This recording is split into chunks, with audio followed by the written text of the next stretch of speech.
Hi மக்களே, இன்றைக்கி morning ஏஞ்சோடனே நானும் என்னோடய ஹஸ்பண்டும் பார்க் போயிட்டு ½ அன் ஹவர் எக்ஸசைஸ் பண்ணிட்டு வீட்டுக்கு வந்துவிட்டோம். வீட்டுக்கு வந்ததுக்கப்புறமா பார்த்திங்கன்னா 1 கிளாஸ் ஆஃப் வாட்டர் நான் எடுத்துக்கிட்டேன். தென் பார்த்திங்கன்னா என்னோடய ஃபிஷ்ஷுக்கு ஃபுட்டு போட்டுட்டு கொஞ்சம் நேரம் அதை வேடிக்கை பார்த்துட்டு அதுக்கப்புறமேட்டுக்கா கொஞ்சம் விளையாடிட்டு தென் பார்த்திங்கன்னா நான் ஜூஸ் எடுத்துக்கிட்டேன். எப்பயுமே நாங்கள் டெய்லி ஒரு ஜூஸ் எடுத்துப்போம். அது என்ன வேணால் இருக்கலாம், ஆப்பிள் ஃப்ரூட், பீட்ரூட், கேரட்டாக இருக்கலாம், இல்லை வெறும் பீட்ரூட்டாக இருக்கலாம், வெறும் கேரட்டாக இருக்கலாம், போமோகிரானட், நிறைய ஜூஸஸ் எல்லாமே ஃப்ரெஷ்ஷாக எடுத்துக்கோங்க மார்னிங் எம்டி ஸ்டொமக்கில். அது உங்கள் ஸ்கின்னுக்கு நல்லாவே ஒரு க்ளோ தரும். நாங்களே இது இப்போ தான் ஸ்டார்ட் பண்ணியிருக்கோம். ஸோ இது நல்லா மிக்சியில் போட்டு நான் நல்லா ஸ்ட்ரெயின் பண்ணி நான் ஒன்று, என்னோடய ஹஸ்பண்ட் ஒரு கிளாஸ் எப்பயுமே எடுத்துப்போம்.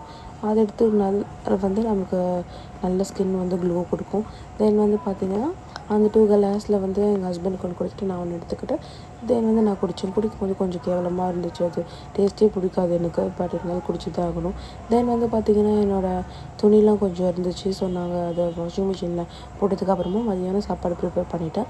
மதியானம் சாப்பாடு எனக்கு என்னென்னு பார்த்திங்கன்னா கோதுமை அடை, அப்புறமா எக்கு ப்ரோட்டீனுக்கு, அப்புறம் பீனட் சட்னி எனக்கு எடுத்துக்கிட்டேன். ஸோ நைட்டுக்கு டின்னருக்கு என்னோடய தம்பிக்கு பர்த்டேன்றதுனால ஸோ நாங்கள் ஃபேமிலியே வெளியே போயிருந்தோம். ஸோ அவன் பரோட்டா சாப்பிட்டு சும்மா பேசின்னு இருந்தான். அது சும்மா வீடியோ எடுத்து நான் நைட்டுக்கு என்ன எடுத்துக்கிட்டேன்னு பார்த்தீங்கன்னா 2 இட்லி எடுத்துக்கிட்டேன். எங்கள் ஹஸ்பண்டுமே 2